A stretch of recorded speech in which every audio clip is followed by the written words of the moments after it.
బాపట్ల జిల్లా బల్లికురవ గ్రనైట్ క్వారీలో ఘోర ప్రమాదం జరిగింది. గ్రనైట్ రాళ్లు విరిగిపడి 6 కార్మికులు చనిపోయారు.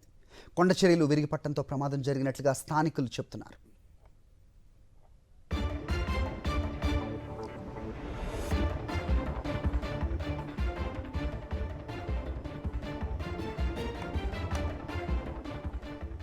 బాపట్ల జిల్లా బల్లికురవ గ్రనైట్ క్వారీలో జరిగింది ఘోర ప్రమాదం.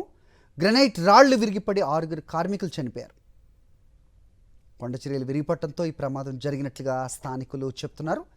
ఈ ప్రమాదంలో 6 కార్మికులు మృతి చెందడంపై వైఎస్ఆర్సీపీ అధినేత వైఎస్ జగన్ దిగ్భ్రాంతి వ్యక్తం చేశారు.